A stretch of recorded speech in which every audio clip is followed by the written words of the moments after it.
Welcome back, everybody, and we are going to talk about minimum effective dose today. My name is Matthew Rott. I'm a personal trainer / performance coach. So with minimum effective dose, this is what is going to require you to do the least amount of work, but with the most bang for your buck in the gym.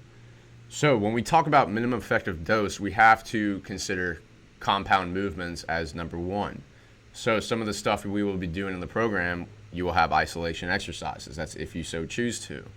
So the program is called Meat and Potatoes. And so I'm going to give you the meat and potatoes. You can add the desserts or vegetables, however portion you want to add it is the best way to put it. So doing these compound movements, when you do them specifically heavy, right? So some of them we have is 5 rep maxes. And this is key to building muscle and creating muscle size that's going to be bigger. So when we lift heavy, we recruit high threshold motor units. And when this happens, we have more muscle fibers that are way larger than the low threshold motor units. The low threshold motor units don't require that much to activate them. That's why it's called low threshold. And these high threshold motor units are through the compound lifting when you go heavy or to failure, close to failure.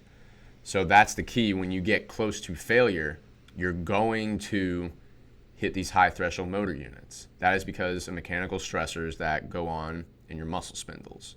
So your muscles are really good at knowing that, but setting yourself up for the right way for the most effect that you can possibly get with the amount of time also. If you don't have time, you probably should do the compound movements more so than isolation exercises. If you have time, go do the isolation exercises.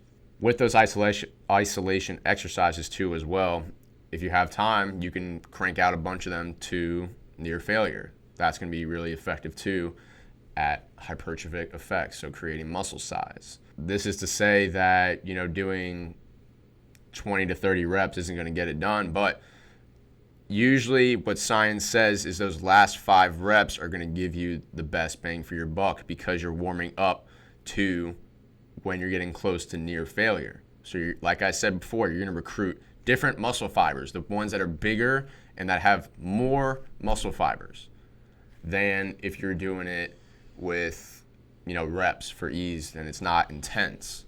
When it's more intense, you're going to require more force, and with more force is more motor units. That's what happens when you lift heavy or you get close to near failure with any weight that you do. To wrap it up, use compound movements. Use that mostly.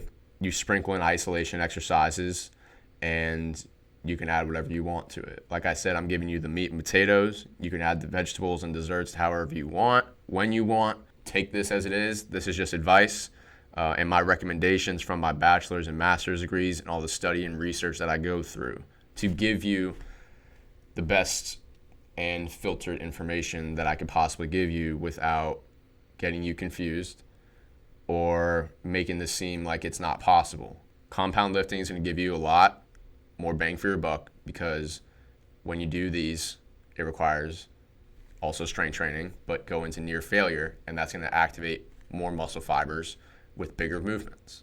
Isolation, you can use as it is. Do some of them that I give you, but you need to go to the intensity of near or close to failure. I appreciate you sticking through this video, and I hope this helps. Feel free to DM me, text me if you have my number, and good luck.